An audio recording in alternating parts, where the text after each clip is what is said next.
You are watching Persistence Works Television Network, PWTN, founded by Dr. Paul and Vincent, preacher, teacher, and prolific author of the popular Persistence Works book series, broadcasting the good news of the gospel of Jesus Christ from El Paso, Texas to the world, and bringing you into God's presence.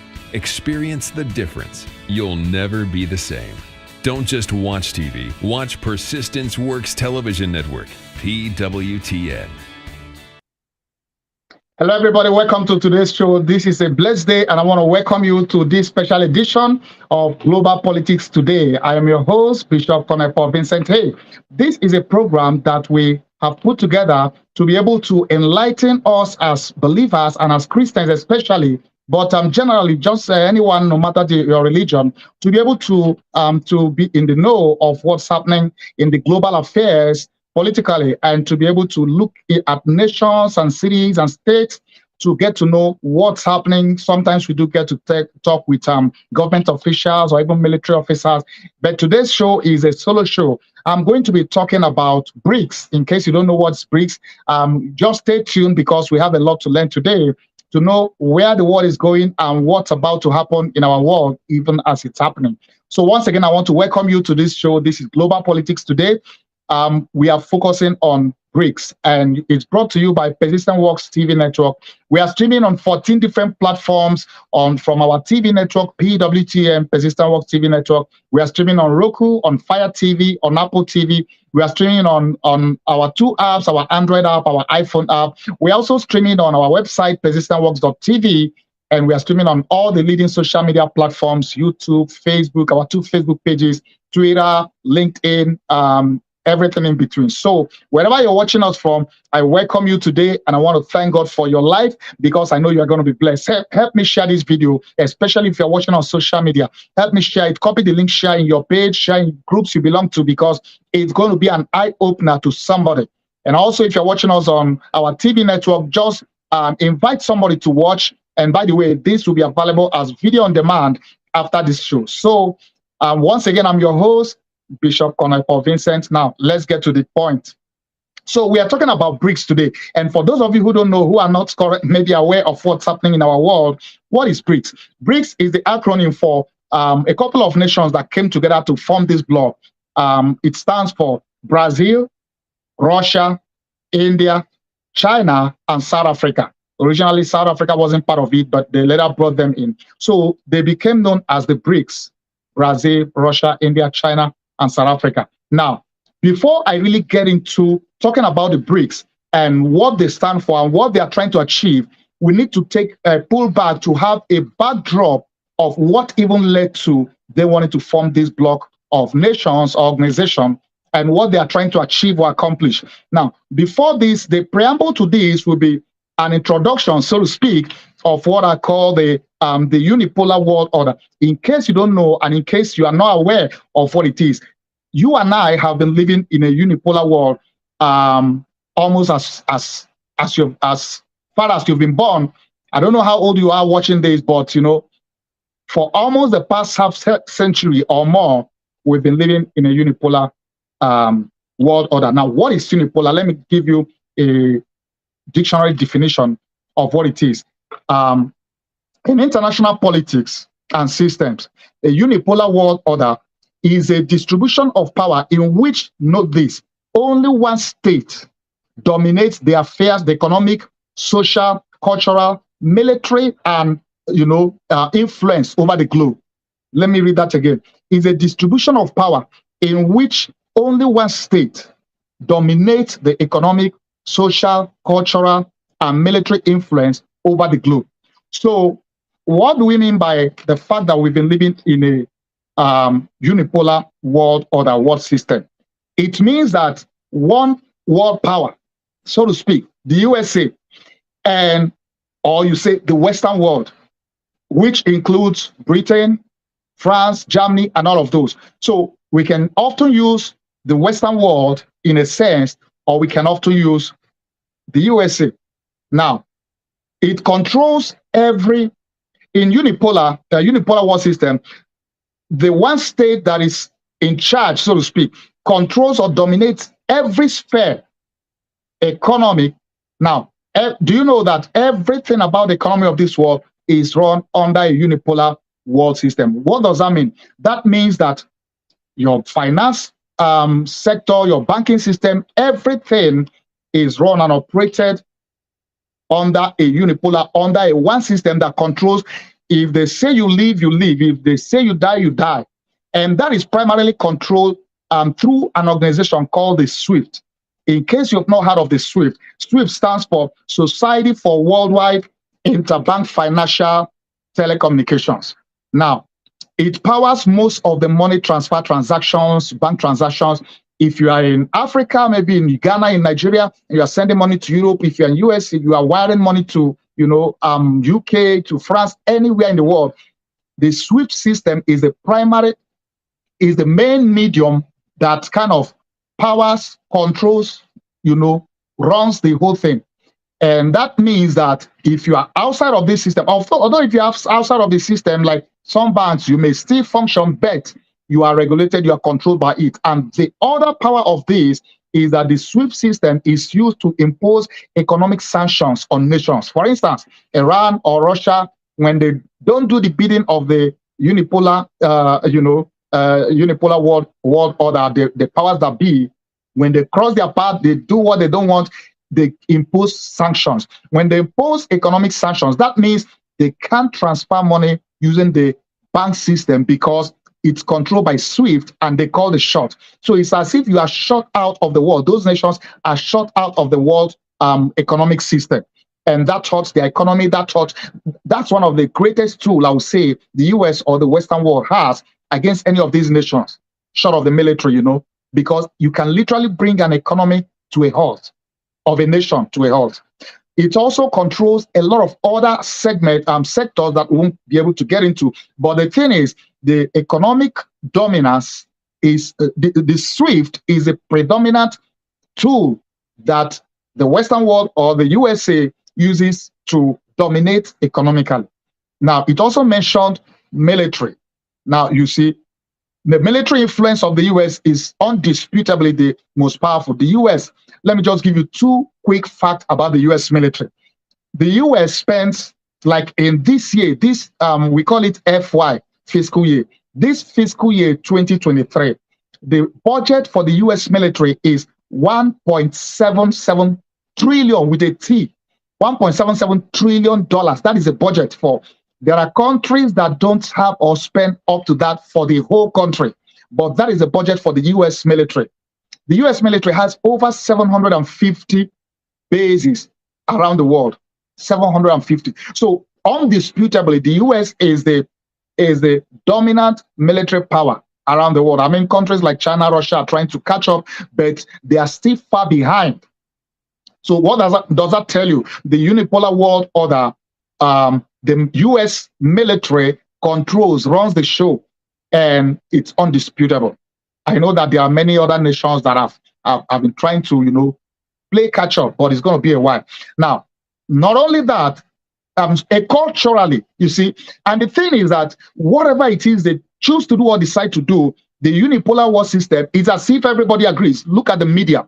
They control the media. Whatever narrative they want the media, the story you hear to be, that's what, whichever channel you turn to, it's as if they all got the memo. And whatever they want to agree on, whatever they want to say, you can hardly hear a dissecting view because they are all part of or controlled by the same system. Culturally, the same thing. Have you seen the things they are trying to push down? Like, for instance, an African country may say, hey, you know what, we want marriage between a man and a woman. And then you see the powers that be, the Western world, led by the US. And of course, because US in recent years has become more liberal and more have adopted policies that I'm not exactly sure how to put it, but are like almost setting a wrong example. And when some nations say, you know what, we don't want to follow your example, hey, they hit them with a fine, they hit them with sanctions, they withdraw support and what have you. So that is what happens when you have a unipolar world where one state calls the shot, or one bloc, the Western world, calls the shot, or the Western nations calls the shot, and you agree, fine. If you don't agree, you are in trouble. And this has been the case. So from the economic to the social to the cultural to the military influence. They dominate in every area. So you see a situation where some nations are trying to do their own thing or just live by their own rules. If you don't play by the playbook of the powers that be, the unipolar, the guys that control, the nations that control the world order, you will be in trouble. Now, this has been the case. Many nations have had. I mean, you can't really fight them, because you try to fight them, you have yourself to blame, because wherever you go. And another thing I should have mentioned, under the economic dominance, bodies like IMF, the National Monetary Fund, the World Bank, they are all part of the tools they use to control, to impose sanctions, to control, to affect the economies of nations. And I know in many nations, many developing nations especially, IMF will always come out, the World Bank, hey, you need to adopt austerity measure. You need to devalue your currency. You need to do this, take out loan, to help your development. And you take out those loans and you can't pay back and you are stuck for life. And many countries, many African countries, many developing nations, they are paying the interest they are paying on the debt they owe to these organizations will take almost forever to pay. And servicing those debts affect how they run their country and what they are able to do with their resources. Now, that is a scheme, so to speak, of the unipolar world to keep many of these under check, under control. So what happens? At the end of the day, the economic, social, cultural, and military influence is dominated by one nation or one block of nations. So that is a summary of what it is to have a unipolar world, which we have been living in. Now, that brings me to the next point. Next thing I want to talk about. Now, as a result of this, a couple of these nations, which is China, Russia, India, Brazil, they all have, some have had, for instance, Russia have had, it has had its thing with the US for many years, with the West for many years. Now, the war happening in Ukraine has actually helped all of this because the Brics have started quite a couple of years ago. But in recent time, what's happened this August especially, is what is making history to be made with this Brics. So let me give you a quick snapshot of what Brics has been or is all about. So I said that it represents, Brics stands for Brazil, Russia, India, China, and South Africa. Two of these nations, which is Russia and China, they are permanent members of the Security Council. When you are a permanent member of the UN Security Council, it means you have a voting right. You can veto now if they want to. If they want to go fight a nation as the United Nations, the Security Council has to vote to say, hey, we're going to go fight this nation. If one nation that has a veto power votes and said no, UN can't do anything. I mean, the US can lead other allied forces, maybe Britain and France and all of those who will back them up to go and fight, but they can't go as United Nations, because once the Security Council votes, once a permanent member vetoes any of those kind of moves, that's the end. So these two guys are part of these two nations. They are part of these Brics. And what are they trying to achieve? Now, they had a conference just this past few weeks, last week, I think 24 to 26 or so of August. And in these, they now expanded their membership. They invited 6 other nations, namely Saudi Arabia, Argentina, UAE, which is United Arab Emirates, Egypt, Iran, and Ethiopia. They invited them to, come join them, be part of them, and those ones are now part of them, effective 1st January 2024. So there are 23 other nations that have applied, that are, a lot of nations are queuing up to be able to join, to be part of it. What are they doing? They are trying to provide an alternative to the unit. So in other words, we are trying to get into a multipolar world order. So they are not satisfied with the unipolar world order, whereby a country, US or the Western world, a block of countries, run the show, calls the show, tells them what to do, what not to do, and when they try to do their own thing, it won't work. Now, they are trying to create a multipolar world order. Now, a simple definition of this, once again, multipolar world order is a distribution of power in which more than 2 states have similar amount of power, economic, military, culturally, what have you. So more than 2 states now. So it's not just going to be the US, not just going to be the Western world. the Western powers, these are now block of nations that are now providing an alternative and trying to create a multipolar world order. Now, it's interesting now, it gets interesting because by reason of the 6 additional members they have, let me give you a breakdown of this. They now have 37% of the global economy. Now, when you add the original, Brazil, Russia, India, China, and South Africa, then you add Saudi Arabia, Argentina, UAE, Egypt, Iran, and Ethiopia. They have a combined 37% of the global economy. Think of that. They also have 46% of the world population. That means almost half of the world population is under their belt. And they control, listen to this, they control 80% of the world oil production. That means that when you talk of oil, I mean, they even beat OPEC to it. 80% of the world oil production falls within these nations. And let me give you a quick breakdown. I'm going to play you a video before I continue this discussion. I'm going to play a video that gives more insight and talks about this, in a couple of ways, and then I'll come back to this. But before then, let me give a quick summary of the GDP of these nations, the BRICS members, the old and the new members, their GDP, because that tells you that, I mean, their GDP is 30 times more than US GDP or the West GDP combined. China has a GDP of 19.37 trillion with a T, trillion dollars. India has a GDP of $3.74 trillion. Brazil has a GDP of $2.08 trillion. Russia has a GDP of $2.06 trillion with a T, mind you. South Africa has a GDP of 339 billion with a B dollars. Mind you, these are all in US dollars. Now, for the new members that have joined, the 6 new members, Saudi Arabia has a GDP of $1.06 trillion. And we all know that they are the most powerful oil country in the world.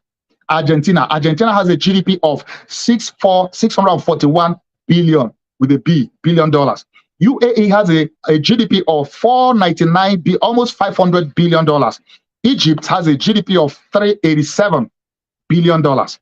Iran has a GDP of $367 billion, and Ethiopia has a GDP of $156 billion. Now, all of these put together, they control 37% of the global economy. That's not a joke. So, as we get more into this, to have more discussion, to throw more light for you to get to understand what's happening, and a guy put together actually 15 ways in which BRICS is going to change the world. You are watching Persistence Works Television Network, PWTN.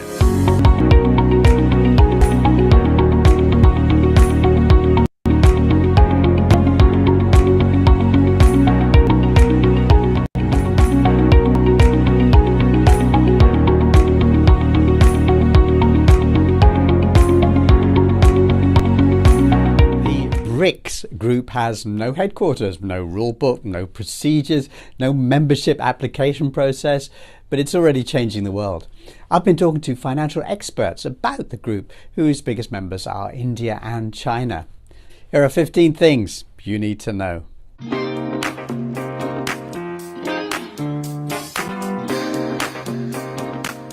Number 1, for the first time, the US is set to lose its rich guy advantage over the rest of the world, as an expanded BRICS would immediately have a GDP 30% larger than the United States and a much faster rate of growth. Number 2, for the first time, America's oil advantages will be lost, as an expanded BRICS would control 60% of global oil reserves. Number 3, for the first time, a single cooperative group of people will control the majority of critical minerals that the world now needs. Now, America has ordered its businesses and those of certain nations to stop selling high-end chips that China needs for general development, not military development, but general development, as US scholars have confirmed.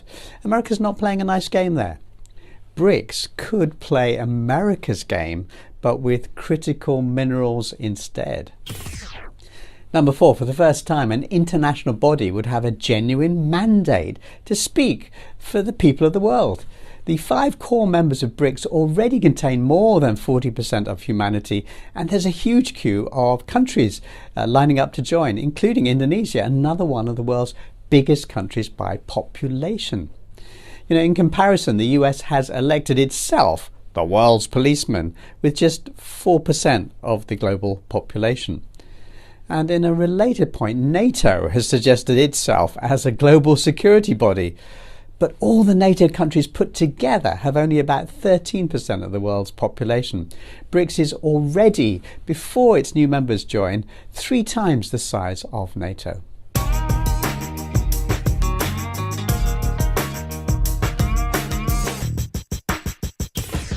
Number 5, for the first time, the people of the world have a chance to fix a massive problem. The global economic order is horribly distorted by the dominance of the US currency system. This has been a matter of frustration for decades. It was revealed this morning that 15 countries have applied to join the China-led New Development Bank, which is fighting for a fairer financial system for all of us. Number 6, for the first time, a non-Western grouping dominated by Asia has prospective applicants who are rich, such as Saudi Arabia, United Arab Emirates, and sizable in population and economic terms, such as Indonesia, Nigeria, Mexico. This makes the Brics big enough to make a difference in global policies and in influence and in UN voting. Number 7, for the first time, there's a chance to replace US groups which present themselves as international organizations, such as the World Bank and the IMF. You can replace them with actual international organizations, ones which genuinely serve the people of the world.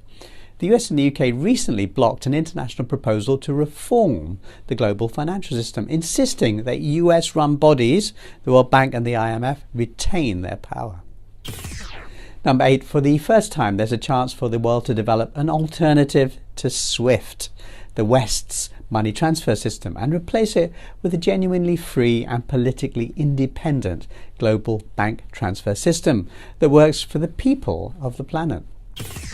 Number 9, for the first time, there's an opportunity for poorer countries to stand together against the West's unfair and rather gratuitous deployment of unilateral sanctions and secondary sanctions. Now, these cause enormous harm to the innocent and have done for many, many decades.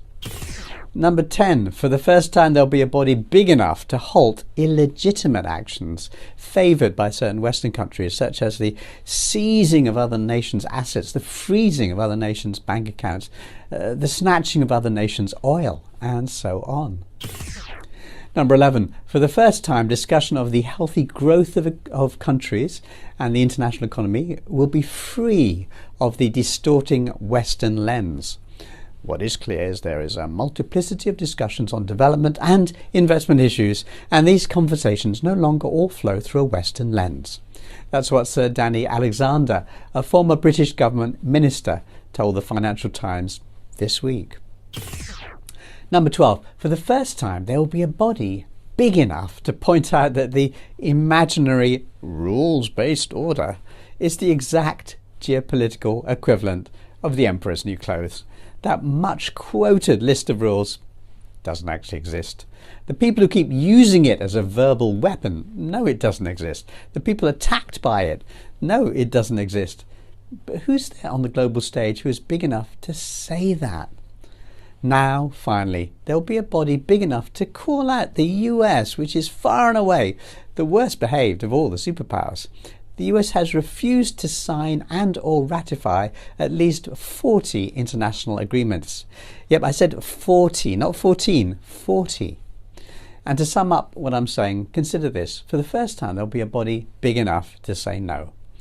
No to a world where humanity's hopes for global peace are jettisoned, because peace is not the preferred choice of the military-industrial complex.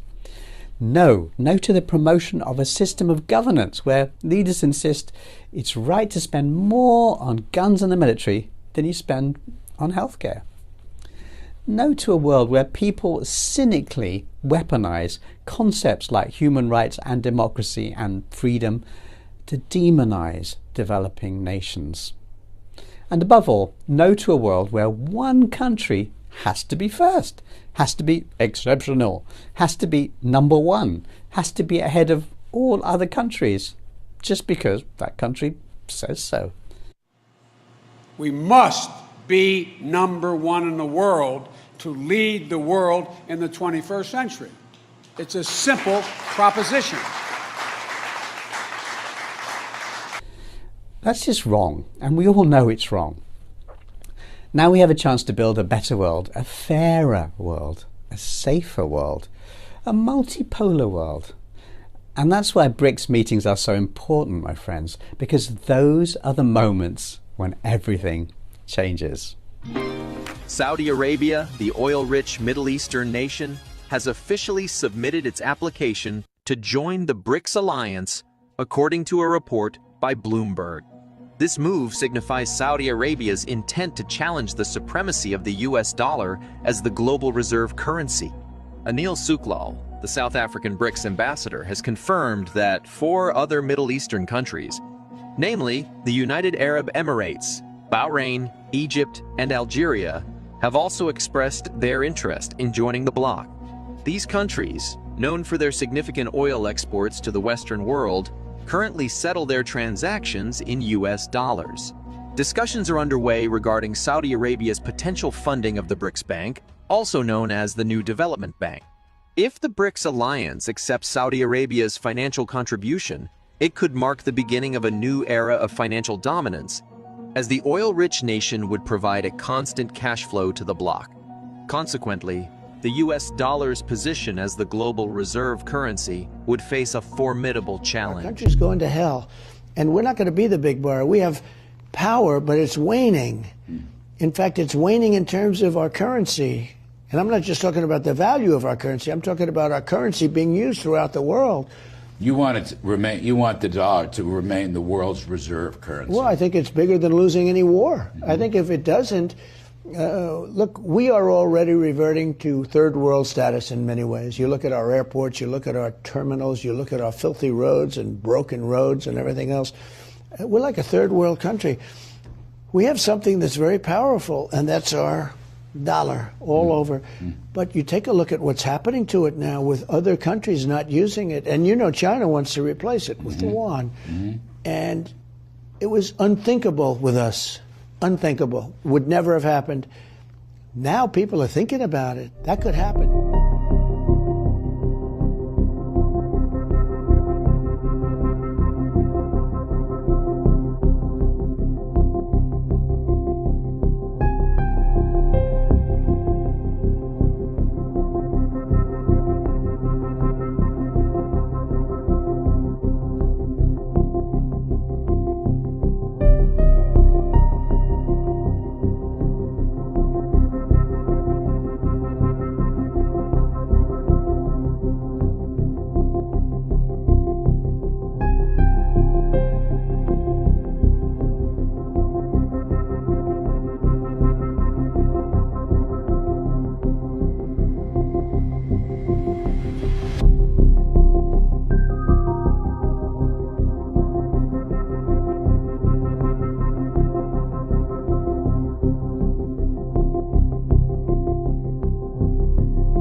floor of the New York Stock Exchange today, and I asked the traders their thoughts on the Brics countries coming together to create one centralized currency to replace the US dollar as the world reserve currency. And they literally laughed at me. About 90% of the foreign exchange transactions involve the US dollar. It absolutely dominates. Yeah, but Taylor, the Brics countries are going to back their currency with gold. Good luck backing your currency with gold that the US owns 2 times as much as all of the Brics countries combined. And yeah, Vladimir Putin and Xi Jinping, they're going to be able to make unanimous economic decisions. Okay, even if this was a legit thought. All right, welcome back. Well, you're watching Global Politics today. And Global Politics, and today we are focusing on the Brics. Now, this is a show, a TV program that we bring to you on Persistent Works TV network, where we look at different nations of the world and we look at different cities or states, focusing on one nation or one state at a time to know what's going on in those nations and their policies and how that impacts our world or even its role even in end times. Now, today we are dealing with the Brics.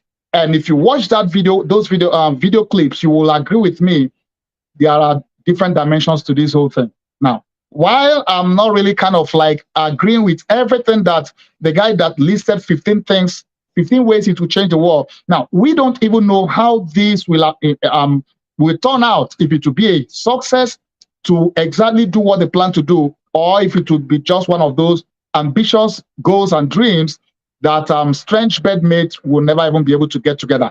Only God knows all those details, but there are things I want to bring to your attention. I want to address as a result of this video and as we continue this discussion. Number one is the dollarization of the economy, world economy.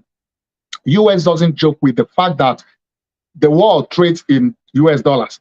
And you can hear President Trump right there in that interview pointing it out. You can also hear Joe Biden talking about the fact that US has to be number one. I mean, America doesn't joke with, doesn't apologize for that. And I'm not here to say that's right or wrong. Being an American myself and the US military, and I thank God for the US military, for the US as a nation. I thank God for all that God has used them to accomplish over the years. Of course, there are many things that they have done as a nation that has not been exactly good or perfect. But you see, there are many areas in which US have helped to really stabilize and make the world to be a more peaceful place. And you may disagree with that. And there are many areas, of course, where we know that they've also caused more trouble. And there's always two sides of the coin. So, but that's not the purpose of this. I'm not here to defend us or the US also. But the truth is that they have been the unipolar world and have controlled the unipolar world order that we have all been and lived in over the years. But the reality is that countries like China, Russia, especially, and then maybe Saudi Arabia, Iran, they are not happy with that status, and they are not happy with the fact that dollar has so much power that they have to pay for the oil they sell or they buy or anything they buy in dollars. Do you know that many of the wars that have been fought, of course, there may be the aspect of terrorism and all of that, but at the back, at the base, at the root of most wars have been the fact that oil and dollar have been at play. The heart of some of the wars, Iraq war, even Libya war, because these are wars or nations that, but left for themselves, they were planning to have an alternative to the dollar in selling their oil, Iraq and Libya especially. And now US doesn't joke with that. So when you try to replace the dollar and that plan goes far, it seems as if the US has a way of wanting to stop it by all means. But we will live to see how this plays out. We don't know how this all will play out. But the fact that the Brics now control 37% of the global economy, they control 80%. I read 80%, even though the guy on the video said 60%, whatever it is, between 60 and 80% of the world oil production. That means that it may not be business as usual. If they get along well and their plans succeed over time, if you watch that draft, that breakdown of the forecast that played in that video, you will see that by year 2028, the Brics versus G7, you will see that there's going to be so much disparity that already the the BRICS is already overtaking G7 or even G20. But by 2028, there's going to be a clear dichotomy. It's going to be so clear. The margin is going to be so wide because they have the population, they have the oil economy. I mean, talking of BRICS, they have the population, they have the oil economy. And mind you that, and they have the population, they have the global economy. I mean, 37%. Mind you that there are other nations that have queued up, that have put in application. 22 or 23 nations already are on standby. So by early next year, maybe many of them may be accepted, and that will mean that they may be the biggest bloc among other, world bodies that have different interests. So the issue of the dollar is a key reason, I believe, why they are trying to come together. And we know China has had, this is another takeaway from this whole thing. BRICS might have a lot of nations involved, but looking at it objectively, it also seems as if it's China's game plan for world dominance and to overtake the US. China, of course, Russia. Now, we'll get to Russia later. China is not happy with the fact that US is the world power, controls the world economy in a lot of sense. The dollar, everything is in dollar. They have worked tirelessly for years to overtake that, to change that. So BRICS may now be the platform on which they are able to do that. Because if that succeeds, that means that the world is not going to be trading in US dollars as much as it is now. It's not going to be the global reserve currency. I mean, you can see the concern that world leaders, President Trump and President Biden, you can see the two key propositions or points and concern they raise. That is a typical America. America wants to remain number one. America wants the dollar to remain number one. And the global, the heart of the world economy. And you see the guy also in that video that was that the guys in Wall Street are literally laughing and like, hey, you know what?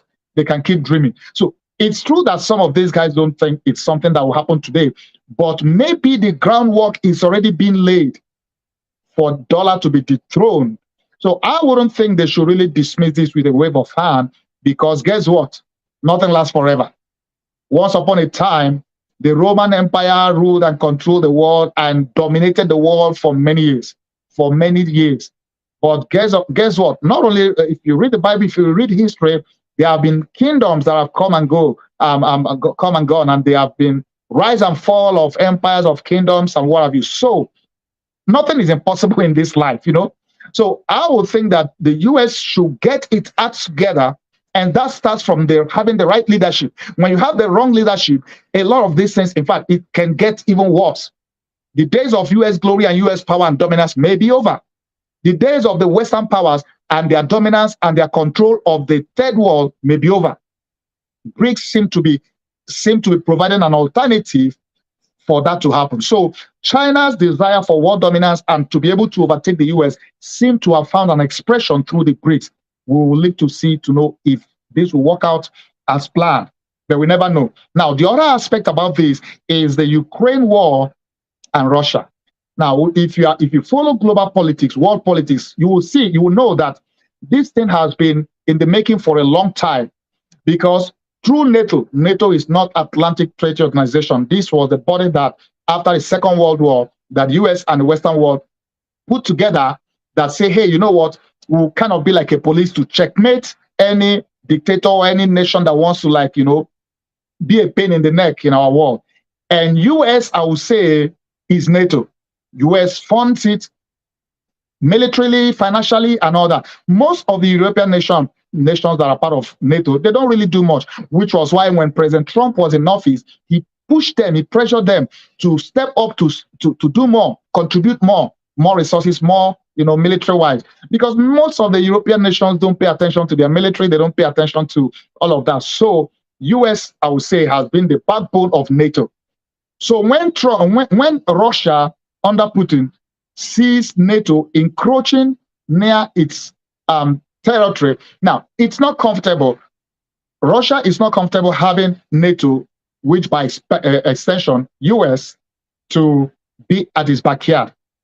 And I think where they miss it over the years in the foreign policy of the US and NATO and most of Europe, they will have really had a situation where they are able to look at, pay attention to Russia's concern, but they didn't. And in trying to have a NATO base, which is by extension a US military base in Poland, in Ukraine, I mean, it's like they are coming closer home. They are getting to their backyard. And Russia don't trust these guys. Russia feels like it's been threatened, and it's war with Ukraine. It's all about control and dominance, because they feel if NATO comes, or NATO or US comes under its nose, its own survival is at risk. Now, all of this led to the war in Ukraine. While there are other political issues involved on that tune, but this is the heart of it. Russia doesn't want NATO, US in its backyard, and US and Russia wants to be in his backyard, so as to checkmate them more. And so if anything happens, they are able to take them out. This has been the bone of contention. While Ukraine is the scapegoat, so to speak, but at the end of the day, you see that there is something bigger playing out here. It's all about control. It's all about dominance, which goes back to the unipolar world order, whereby the Western world, led by the US, wants to have and remain in control of everything, every area, that every nation, you either agree with them or you are taken out. Now, Russia now sees BRICS as an opportunity. So not only China has its own agenda, Russia also now sees BRICS as an alternative, a bloc that he can use to checkmate the West. In other words, mind you, remember that Russia has also been sanctioned. Of course, Iran has been sanctioned. Other countries in the past has been sanctioned when you don't do the bidding of the unipolar world order, US, the Western powers. At the end of the day, Russia now sees the bloc, this BRICS, as an alternative, as a way by which they can actually fight back, so to speak. So that even if you sanction me, hey, you know what? I don't really care. Because now the new development bank they are setting up, if all things goes well, they won't really need the SWIFT anymore. They won't really need the Western banking system, because they will be able to do you can sanction them all they want. That doesn't affect them, because they are going to trade in their own currencies. They don't need the dollar no more. They're going to be able to use their own bank, new development bank, and their own system, an alternative to the SWIFT, to do whatever transactions and money transfers that your sanction won't have any effect on them. So in other words, the powers of the Western world or the US is going to be weakened to fight against the rogue nations, if I use the word rogue nation in quotes. And you see that the war has extended beyond Ukraine, Russia, because the whole of Europe is affected. You know that as the war started, they sanctioned Russia. And in sanctioning Russia, Russia fought back. Russia supplies Europe with over 40% of its energy. And I've always said to myself, Europe is in a situation where they are more concerned about global warming and not wanting to touch the environment, and yet they are drowning in a lot of areas whereby you have resources, you don't want to use it, but you want to get from somewhere else. Russia has been a major supplier of energy to Europe for years now. So this war have exposed Europe and their vulnerability, because Russia literally cut energy supply to them. In fact, some nations, a nation like Belgium, for instance, they literally, their parliament also, they kind of like pass a resolution that, hey, you know what? Because they were trying to sanction Russia. And one of them, I remember, said, we can't punish ourselves in the name of punishing somebody, because if you sanction him, Russia, at the end of the day, we will feel the burn the more, because much of their energy comes from there. And if Russia hits back, they are going to be in trouble.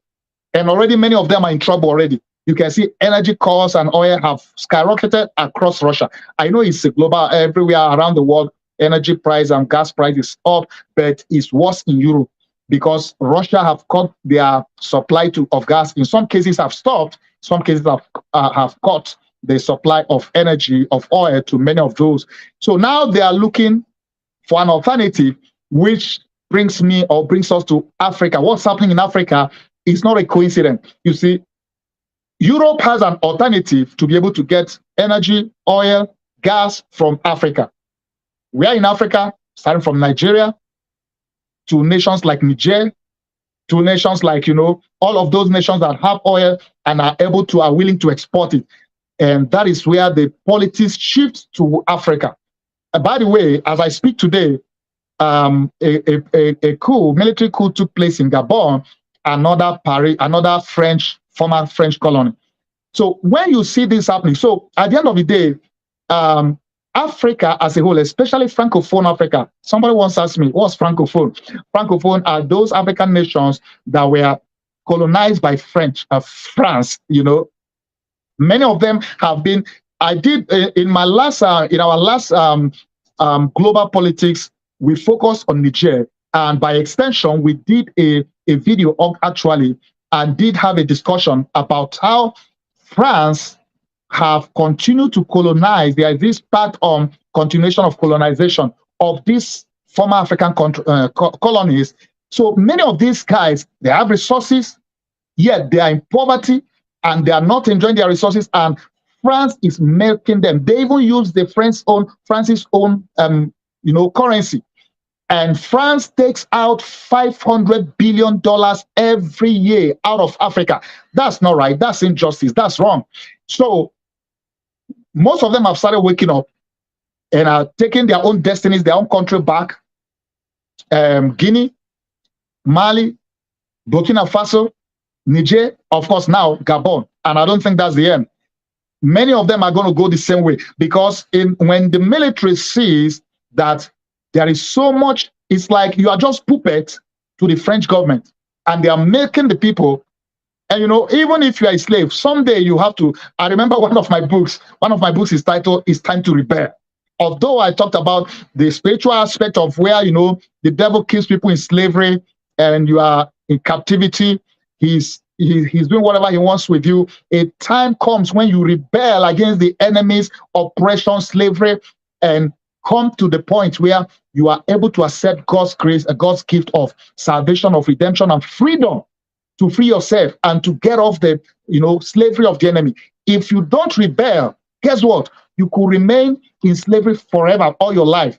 So when you push people to the wall, they have to fight back. For instance, in Gabon,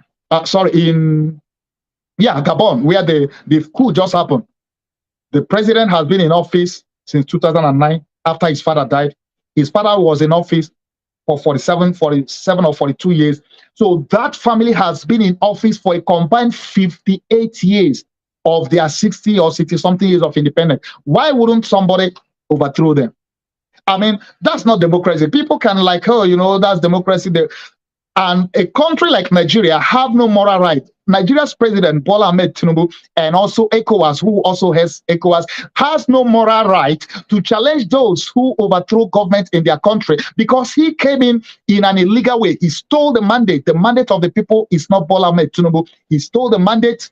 He rigged, he bribed his way through, he killed people. We are killed. These things videos are all out there. We all saw and followed and knew what happened. So he has lost the moral right to even challenge or to question or to say, oh, you can't do that. What the military guys have done in Mali, in Gabon, in Chad, Chad had theirs a longer time ago. In Niger especially now, the Nigerian president has no moral right, has no authority to challenge them, because he has done even worse.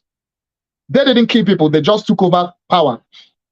But Bola Ahmed Tinubu, his boys, he killed, he instructed people to snatch the boss, run away with it, kill if possible, for him to be president. With all the manipulations that happen, we are hoping that the Presidential Election Tribunal will do justice.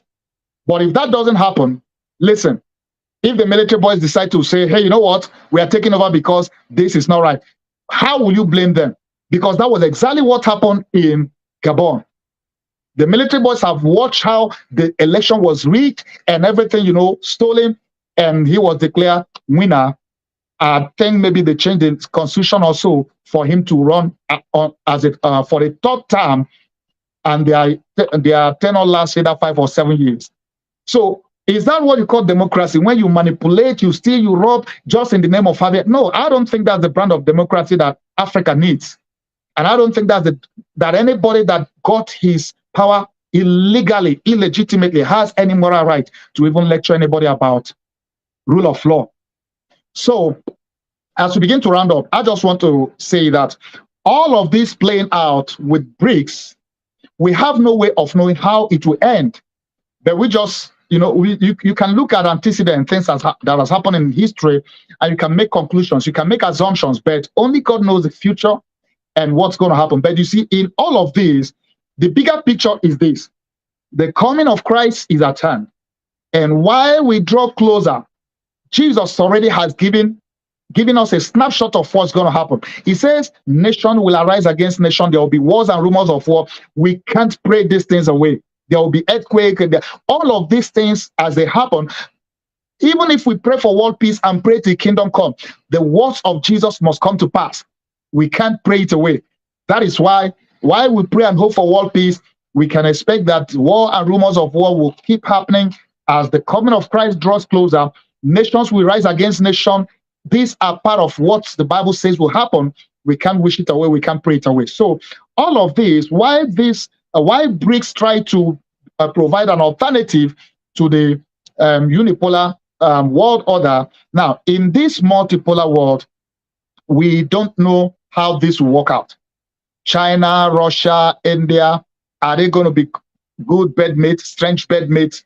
Are they going to be able to put aside their differences for a long time? And Iran and Saudi, some of these people have differences already, but by themselves. Saudi and Iran don't see eye to eye. India and China also often have their issues, and other nations that will be joining eventually. So you will see that these may be strange bedmates, but they may put aside their differences to be able to work together to provide an alternative.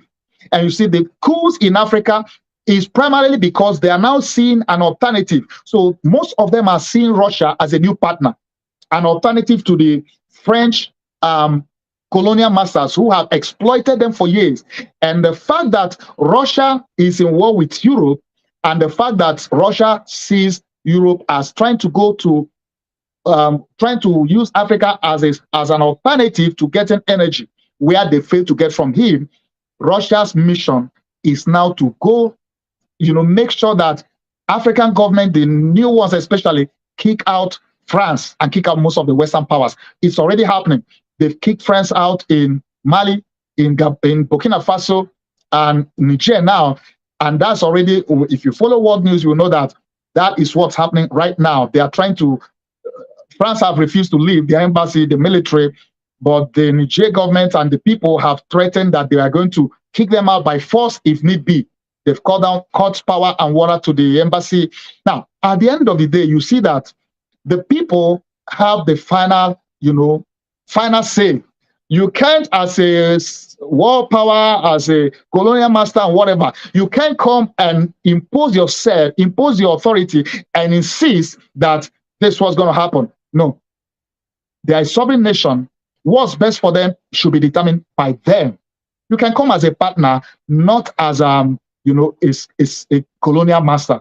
That was in the past. So now Russia is providing serious backup, economic and military. If you don't know, there was a recent Russia-Africa summit that happened recently. And that is all part of Russia's inroad to Africa, which at the end of the day is going to end up making the West, Paris, France especially, to be kicked out and to be losing a lot of ground. So maybe Russia may be the new partner for Africa in a lot of ways. And there are maybe many of these countries we may be seeing more coups whereby they're going to say to the West, we don't need you anymore. Oh, welcome Russia. Now, how all this plays out, we don't know. But we are hoping for the best.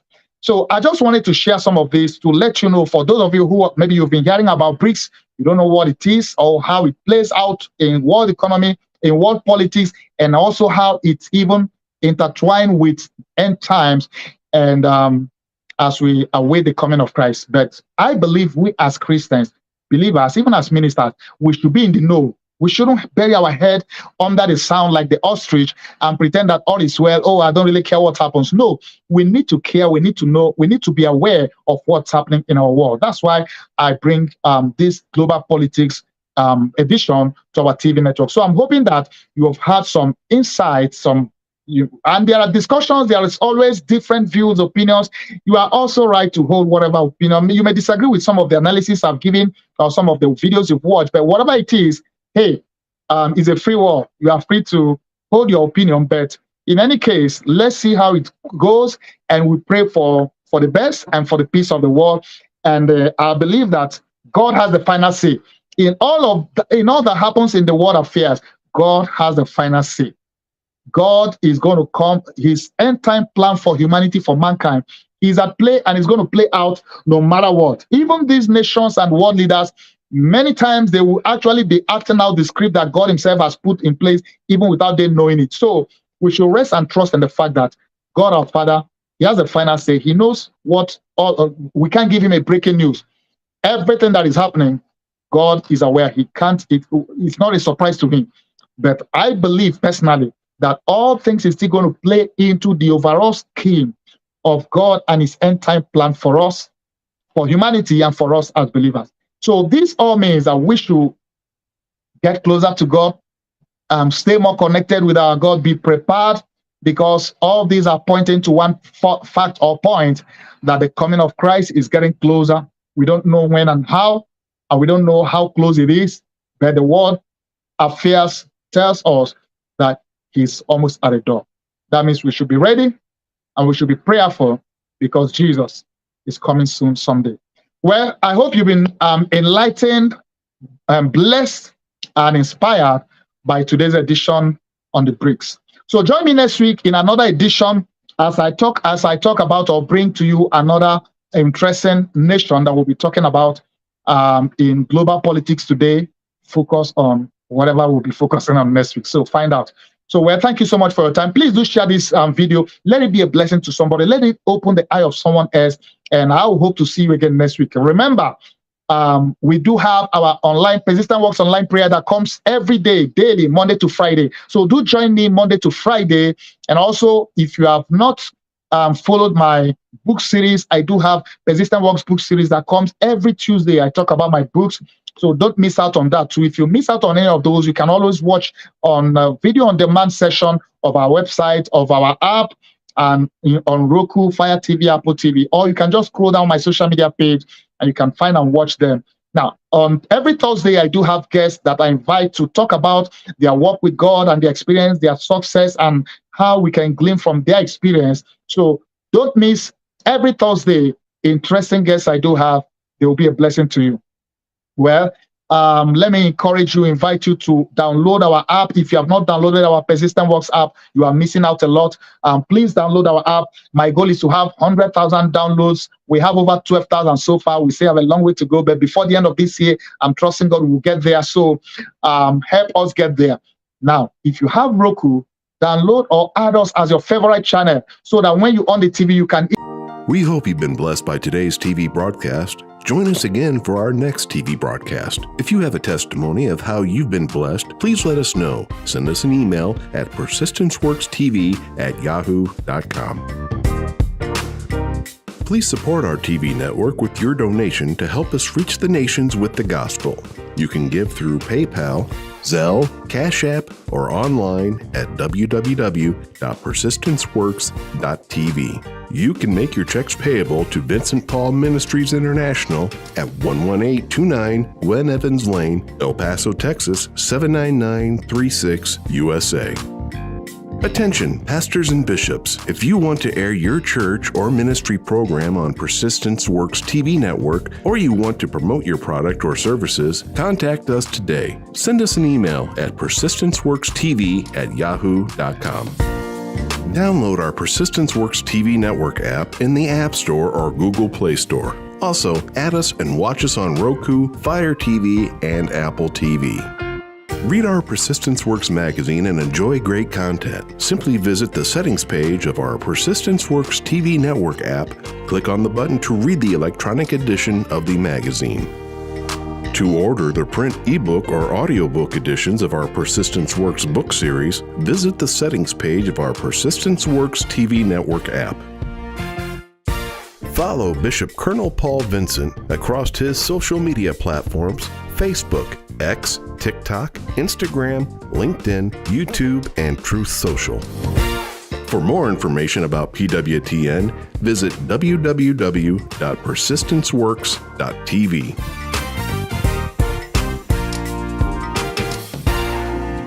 Inspiration and motivation to reach your dreams in life? Are you trying to overcome discouragement? Do you desire a deeper spiritual walk with God? Do you question your destiny? Then the Persistence Works book series by the prolific author and international speaker Dr. Vincent N. Paul is written for you and is now available in paperback, audiobook, and ebook. Order today by calling 866-909-2665 or go online, persistenceworks.com. If you need that salvation, if you need that forgiveness, you can receive it tonight. Shout hallelujah. The anointing breaks the yoke.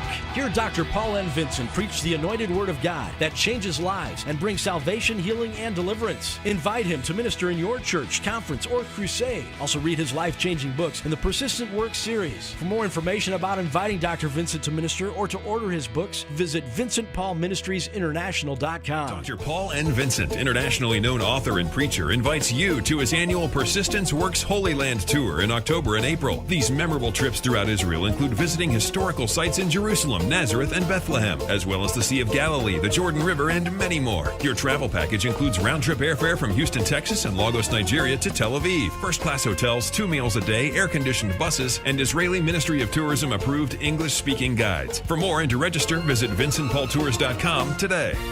For more information about PWTN, visit www.persistenceworks.tv.